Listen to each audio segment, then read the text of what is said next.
조갑제 TV 시청자 여러분 안녕하십니까. 2019년 7월 31일 오전 11시 53분입니다.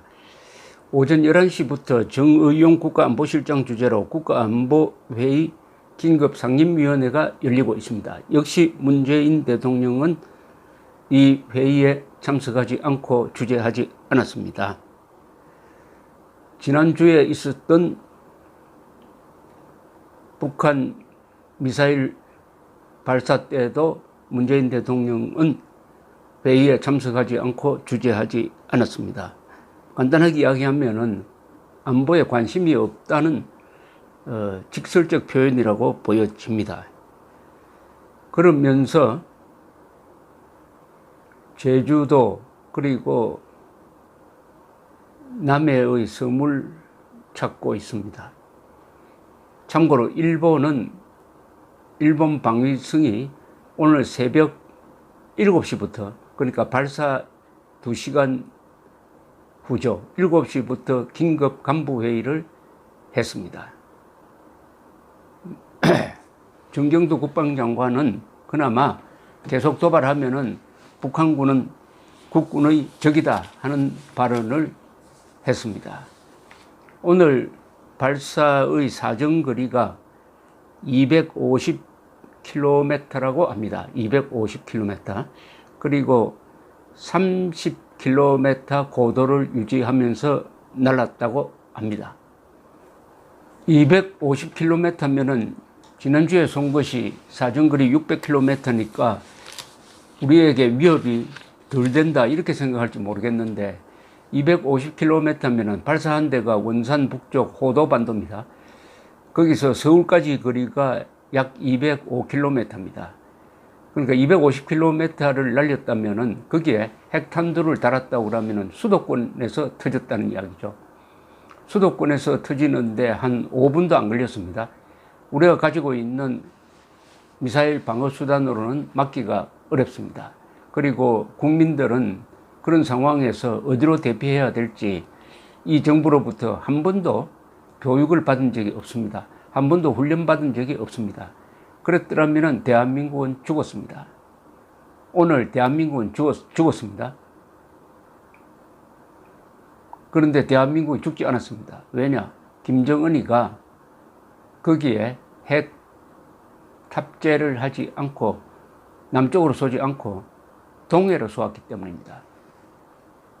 오늘 대한민국이 살아있는 것은 김정은이가 발작하지 않았기 때문입니다. 김정은의 마음에 5천만 국민들의 생사가 달려 있습니다. 요행수로 살고 있습니다. 여러분의 생존 자체가 요행수입니다. 김정은이가 설마 속였나? 미국이 가만히 있겠나? 하나는 요행수고 하나는 사대주의 아닙니까? 여기에 기대가지고 살고 있는 대한민국입니다. 대한민국은 죽었습니다. 그리고 다시 살아났습니다. 죽었다가 살아났다 이렇게 보여집니다. 이스라엘 같았으면 어떻게 했을까요? 우리는 이스라엘처럼 살아야 생존할 수 있습니다. 그런데 지금 이스라엘처럼 살지 않고 저 남태평양의 어느 섬나라 사람처럼 살고 있습니다. 대통령부터 국민들까지 다수가 전부 그렇진 않지만 다수가 생존 문제, 안보 문제, 국방 문제에 대해서 무관심한 정도가 아니라 문재인 대통령은 안보 위협 요인으로 돌변했고 국민들은 그냥 먹고 살고 즐기는데 탐닉하고 있습니다. 이스라엘 같았으면 1994년에 영변 핵시설을 폭격하고 그 전에 핵 개발하는 기술자들을 암살하고 해서 이미 끝장내버렸을 겁니다. 오늘 이스라엘 같았으면 사이렌을 울렸을 것입니다. 새벽에 국민들이 벌떡 일어났을 것입니다. 그리고 잘 알고 있는 대피 장소로 피했을 것입니다. 그런데 문재인 정권은 핵 미사일 방어망 건설은커녕 훈련조차 하지 않고 있습니다. 국민들을 불안하게 만든다는 거짓말로서 자신들의 나태를 무능을 덮고 있습니다. 그러나 문재인 대통령만 비판해서는 안 되겠죠. 문재인 대통령의 수준이 국민 다수의 수준입니다. 적어도 반쯤 되는 국민은 문재인 대통령과 닮은 꼴입니다. 생각이 비슷하다 이거죠. 생각이 같다 이거죠. 반 정도입니다. 반 정도. 반이 아니고 뭐 7, 80% 되면은 대한민국의 미래는 뭐 절망이라고 볼 수 있겠는데 반 정도가 그렇습니다. 지난주에 갤럽의 여론조사를 보면은 문재인 대통령이 국정 수행을 잘하고 있다가 48%, 잘 못하고 있다가 42%입니다. 상당히 높은 수준을 계속 유지하고 있습니다. 더구나 한일 갈등 이후에 오히려 높아졌어요. 높아졌는데 문재인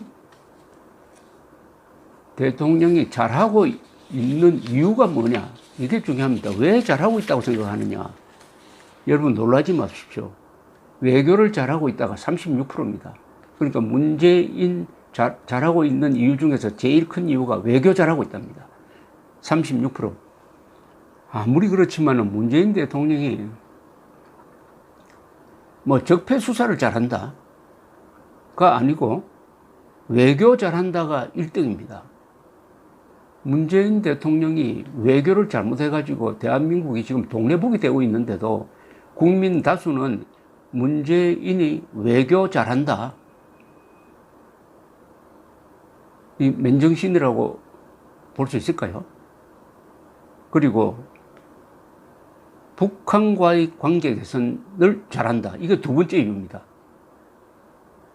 세 번째 이유는 뭐냐? 최선을 다해서 열심히 한다.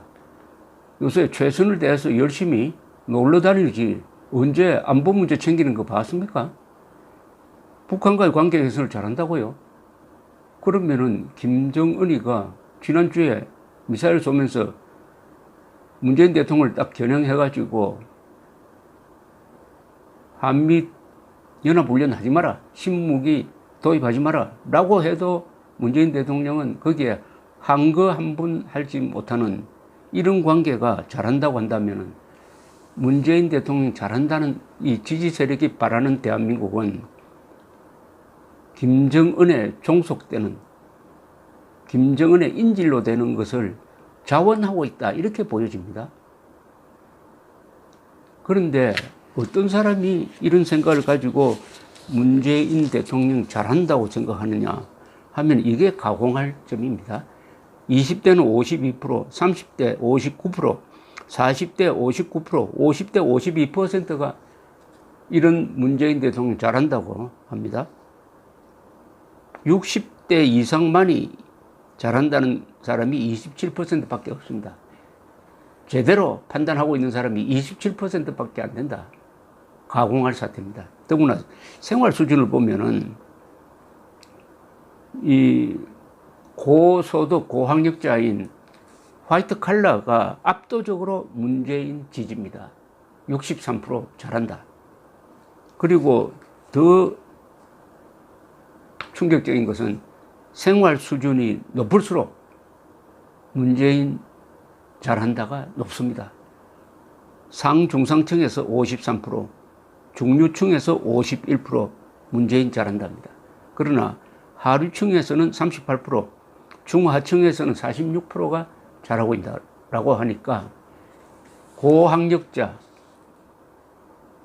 젊은 층, 고소득자가 이런 안보 파탄의 문재인 대통령을 잘한다고 하는 수준이라면 문재인 수준이 국민 수준입니다. 그리고 국민 수준이 문재인 수준입니다. 제가 오늘 대한민국은 죽었다. 죽었다가 깨어났다. 죽었다가 깨어났다라고 말하는 이유가 바로 이겁니다. 안보 문제, 북핵 그 자체도 문제지만은 가장 큰 문제는 국민입니다. 대통령입니다. 어떻게 보면 이런 국민이 안보 위협 요인입니다. 가장 큰 안보 위협 요인은 이런 국민과 이런 대통령입니다. 그럼 왜 이렇게 됐느냐? 한일 분쟁 관련 갤럽 여론조사에서 한일 분쟁에 문재인 정권이 잘 대응하고 있다. 잘 대응하고 있습니까? 그런데 잘 대응하고 있다고 50%입니다. 아무 대응 안 하잖아요. 오히려 아베와는 싸울 자신이 없으니까 계속 국민을 상대로 싸웁니다. 생각이 다르다고 국민 다수를 이적분자, 친일파, 그런데도 지금 죽창 서서 이길 수가 있습니까? 그런데도 그렇게 하는 것이 잘 대응하고 있다가 50%나 됩니다. 잘못 대응하고 있다는 36%. 그러면서도 이번 한일 간 분쟁으로 더 큰 피해가 예상되는 나라는 일본 27%인데 한국은 54%. 이건 또 정확하게 보네요. 그러면 이 책임 누구한테 있느냐? 문재인 정권에 있으니까 국정평가가 낮아져야 될 텐데 오히려 올라가고 있습니다. 그러니까 이 사고방식에 두서가 없다는 겁니다. 두서가 없다는 겁니다. 왜 이렇게 됐느냐? 이제 반성을 한다면은 이것은 보수든 좌파든 다 책임이 있습니다. 공통된 점 뭡니까? 제일 중요한 것이 한미 동맹에 너무 의존하다가 보니까 자주국방 의지를 상실했습니다. 자주국방이라는 것은 공동체로서 대한민국이 살아야 한다는 겁니다. 특히 북한 노동당 정권이 대한민국을 말살하기로 결심한 집단이니까 북한 정권과 맞서 이 나라를 지켜야 한다. 우리 힘으로 지켜야 한다. 이겁니다. 우리 힘으로 지켜야 된다. 왜냐? 우리가 그럴 힘이 있다. 즉, 그럴 경제력도 있고 인구는 2배나 된다. 우리 편에 미국도 있고 일본도 있다. 세계가 우리 편이다. 그러면 우리 힘으로 싸워야 한다. 이게 자주국방입니다. 그러면은 북한이 핵 개발을 하면은 그것을 폭격해서 없애버리든지 우리 힘으로 해야 됩니다. 그것이 불가능하면 우리도 핵을 개발했었어야죠. 북한의 핵을 치지도 않고 대응 핵 개발도 하지 않고 그렇다고 미국이 전술핵 재배치하면은 미국 보고 하지 마라 그러고 미국이 방어무기인 사드 배치를 해도 그걸 하지 말라고 지금까지 막고 있고 이러면은 이때부터는 제정신 아니다 이래야 되는 거 아니겠습니까? 제정신 아니다. 이런 국민이 생존할 수 있다면 이건 기적입니다. 기적입니다. 그러나 기적은 오래가지 않습니다. 기적은 오래가지 않습니다. 인간으로서 가장 타락한 존재는 죽고 사는 문제에 대해서는 무관심하고 오로지 먹는 문제, 즐기는 문제, 나눠 가지는 문제에 집착하는 그런 인간상, 가장 추악한 인간상을 우리 대한민국 국민이, 다수 국민이 보여주고 있습니다. 여기는 보수와 좌파가 구별이 없습니다. 특히 한국의 보수는 자주국방을 놓친 바람에 자주국방을 포기한 때문에 지금 이런 처지에 처하게 되었습니다. 미국에 너무 의존하다가 우리 스스로 지킬 수 있는 힘이 실력이 있는데 왜 미국에 의존합니까? 북한에 그러면 지금 소련군이 들어와 있습니까? 중공군이 들어와 있습니까? 북한의 경제력이 우리보다 40배가 됩니까? 북한의 경제력은 최근 평가에 의하면 한국의 53분의 1입니다. 53분의 1. 이를 창피하게 생각하지 않는 한국인들.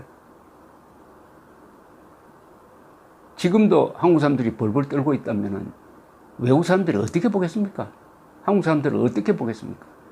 자주국방을 포기하니까 자연스럽게 어떤 생각이 드느냐. 가장 중요한 문제를, 사람은 가장 중요한 문제를 포기해버리면 사소한 데 목숨을 겁니다.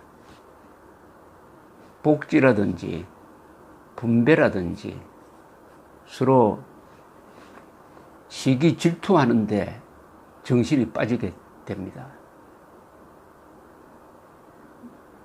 보수 세력이 자주국방을 포기함으로써 경멸의 대상이 되고 말았습니다. 특히 좌파로부터. 그리하여 대한민국은 야윈 늑대 김정은 앞에 벌거벗긴 채 놓여있는 살찐 돼지 신세가 되고 말았습니다. 아직도 보수 세력, 심지어 장성 출신들까지도 전술핵 재배치해야 된다. 아니면 우리가 NPT 탈퇴하고 핵무장해야 된다. 이런 이야기하는 것을 무슨 죄 짓는 것처럼 생각하는 사람들이 아직도 많습니다. 아직도 많습니다. 김정은이가 그런 사람들을 보고 뭐라고 하겠습니까? 뭐라고 하겠습니까? 그렇다면 어떻게 자주국방을 다시 재건할 것이냐? 참으로 힘듭니다. 교육을 통해서 하기도 어렵습니다. 결국 그런 상황이 생길 가능성이 많습니다. 자주국방을 하지 않으면 내 생명, 재산, 자유가 날아가는 그런 상황. 그것은 거대한 안보 위기죠. 쉽게 말하면 전쟁 또는 전쟁 직전까지 가는, 또는 내전 상태로 가는 것. 이런 상황을 우리 국민들이 불러들였다는 점, 그것을 오늘 새삼 확인합니다. 오늘 여러분들 발 뻗고 주무셨잖아요. 늦게 일어났잖아요. 그리고 이스라엘 사람들은 왜 대책이 없느냐고 국방장관실로 청와대로 전화를 걸었을 텐데 그런 분들이 있습니까? 없잖아요. 왜 없습니까? 설마 김정은이 속였나? 핵을 속였나? 미국이 가만히 있겠느냐? 이런 사대주의, 노예근성, 요행수로 하루하루를 살고 있는 것 아닙니까? 그러니까 문재인 수준이 국민 수준입니다. 국민 수준이 문재인 수준입니다. 최대의 안보 위협 요인은 김정은이 아닙니다. 바로 문재인 대통령과 다수 국민입니다. 감사합니다.